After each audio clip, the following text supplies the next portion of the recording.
जैसा कि अभी हमने इससे पहले वाले सेशन में जो है फैसिलिटी क्रिएट करना सीखा है, किस तरह से हम district and block and facility create करते हैं, किस तरह से हम उसमें यूज़र क्रिएट करते हैं, किस तरह से हम सेशन साइट को मैनेज करते हैं, क्रिएट करते हैं, जैसा कि मैंने यहाँ पे एक सेशन साइट क्रिएट किया हुआ है।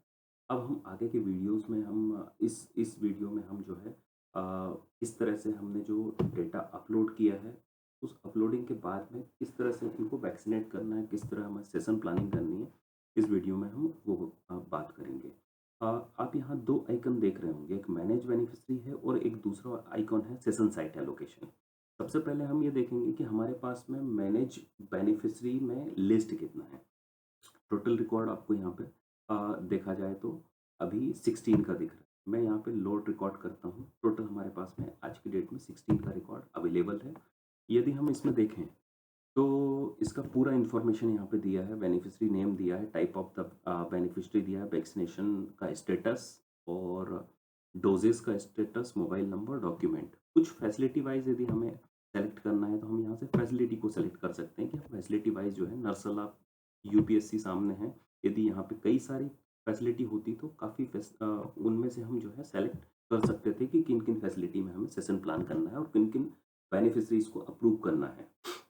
तो सबसे पहले हम सेशन प्लानिंग से पहले बेनिफिशरी को अप्रूव करेंगे, लाइन लिस्ट करेंगे सबसे पहले कि टोटल नंबर ऑफ बेनिफिशरी कितने हैं। यदि हम यहाँ पे देखें, सबसे पहले मैं यहाँ पे जाकर के एक फैसिलिटी सेलेक्ट कर लेता हूँ, नसला यूपीएससी, कि हमें इस यूपीएससी का प्लान करना है। टेस्ट पर्पज़ से मैंने एक फैसिलिटी बनाया है। लेकिन यहाँ पर फिर मैं एक साथ में पूरे बेनिफिशरी को सेलेक्ट कर सकता हूँ। लेकिन टेस्ट पर्पज़ से मैं यहाँ 1, 2 एंड 3 बेनिफिशरीज को सेलेक्ट करता हूँ। देन एक ऑप्शन यहाँ देख रहे हैं आप, अप्रूव का एक ऑप्शन दिया है। जब आप इसको अप्रूव करते हैं तो ये टोटल लाइन लिस्ट हो जाते हैं। अब इस प्रोसेस के बाद में, ये लाइन लिस्ट होने के बाद में, अब हमें इन बेनिफिशरी को नर्सला यूपीएससी के अंतर्गत नर्सला आंगनवाड़ी केंद्र में प्लानिंग सेशन प्लानिंग करना है। तो हम फिर ये जो सेकंड आइकन होता है उस पर क्लिक करते हैं। अभी यहाँ देख रहे होंगे आप जो है कि कुछ सेशंस हमने प्लान किए थे इससे पहले। 17, 18, 13 का ऑलरेडी जो सेशन है वो कंप्लीट हो चुका है, यहाँ पे विजिबल है। ये सब सेशन नर्सला के लिए ऑलरेडी प्लान किए जा चुके हैं। अब मैं यहाँ पे एक ऑप्शन देखता हूँ शेड्यूल सेशन का। मुझे यहाँ पे शेड्यूल सेशन को क्लिक करना है।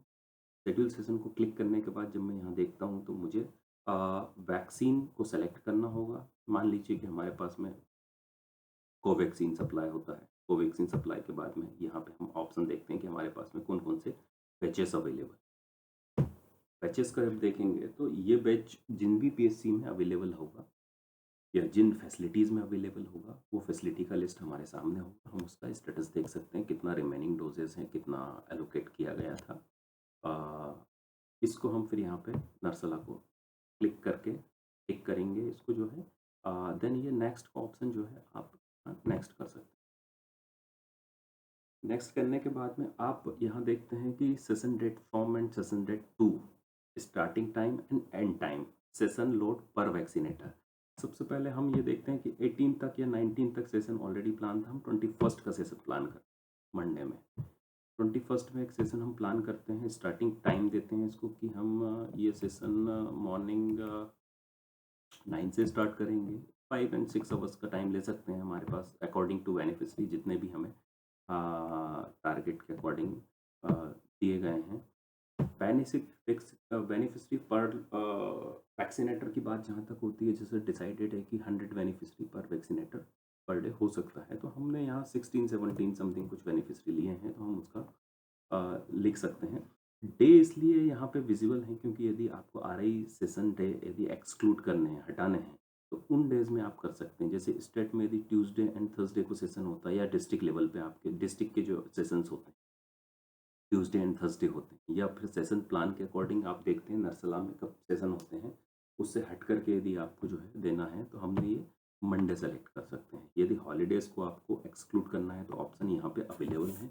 यदि हेल्थ केयर वर्कर की बात करें, कैटेगरी वाइज करना है, तो central government employee, state government employee, health care worker, police frontline worker, further ये प्रोसेस में होता है तो जनरल सिटीजन के लिए कुछ पैरामीटर्स दिए हैं कोमॉर्बिडिटी, एज वाइज और वैक्सीनेशन स्टेटस के हिसाब से कि फर्स्ट डोज पहले किसी को लग चुका है, सेकंड डोज के लिए यदि करना है तो हम वो भी प्लान कर सकते हैं। Second diabetes, hypertension, chronic lungs disease, इन सब केसेस को सबसे पहले यदि हमें वैक्सीनेशन के लिए सबसे पहले बुलाना है तो हम इनको भी प्लान कर सकते हैं। हम ब्रॉड पैरामीटर रखते हुए यहाँ पे हम क्रिएट सेशन करते हैं। यहाँ पे आप क्लिक करिए, यहाँ पे क्रिएट सेशन। लेस देन जो हमने बेनिफिशियरी का लिस्ट दिया है उससे कम बेनिफिशियरी जो है इस सेशन में है, क्या आप प्रोसीड करना चाहते हैं? आप ओके कर सकते हैं। यदि आप ओके करते हैं तो सेशन नर्सला का एक सेशन प्लान हो चुका है आंगनवाड़ी केंद्र का जो है।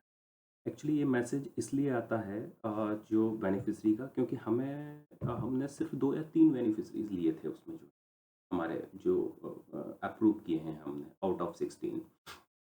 तो उसमें इसलिए ये मैसेज था देखा जाए तो।